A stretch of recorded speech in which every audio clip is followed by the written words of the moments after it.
కావాలని చేసిర్రా లేకుంటే వాళ్ళకి నష్టం వచ్చిందని చేసిర్రో తెలియదు కానీ రెంట్ బేసిస్లు ఇస్తే ఇప్పటి సంది థియేటర్లు నడపం, మాకు కూడా పర్సంటేజ్ లెక్కనే కావాలని థియేటర్ల బంధుకు పిలుపునిచ్చిర్రు కదా ఎగ్జిబిటర్లు అంతా. మళ్ళీ ఏమైందో ఏమో వాళ్ళ వెనకకు తగ్గి థియేటర్లు నడుపుతుర్రు. అయితే ఈడ అస్సలు సమస్య ఏంటంటే ఇన్నొద్దులు లేని బాధ. పవన్ కళ్యాణ్ సినిమా రిలీజ్ అయ్యే ముంగట్నే ఇట్లా చేసేసరికి AP deputy CM Pawan Kalyan చాలా నారాజైందట.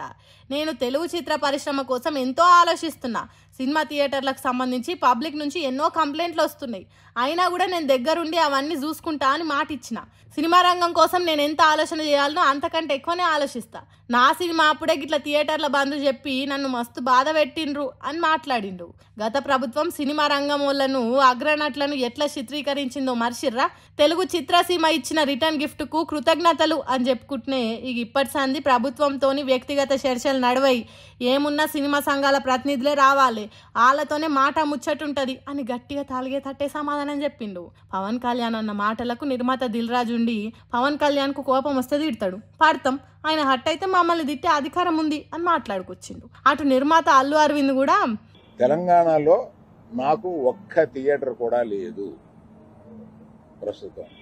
తెలంగాణలో నాకు ఉన్నది ఒకే ఒక థియేటర్, త్రిపుల్ దానికి ఓనర్ కనుక నా దగ్గర ఒక్క థియేటర్ కూడా లీజులో లేదు. ఆంధ్రాలో కూడా అన్నీ వదిలేసుకుంటా వచ్చేసి నా దగ్గర మొత్తం 1500 థియేటర్లు ఆంధ్రాలో ఉంటే, అదే మొత్తం తెలుగు రాష్ట్రాల్లో ఉంటే నా దగ్గర 15 లోపు ఉన్నాయి.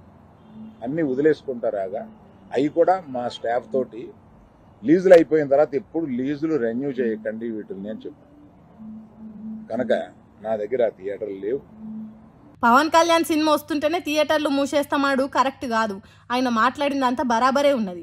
ఏపీ కొత్త సర్కార్ వచ్చినాక సినీ పెద్దలు పోయి కలిసేది ఉండే, అట్లా కలవకుండా ప్రభుత్వం సహకారం లేకుండా ఏ పని జరగదు.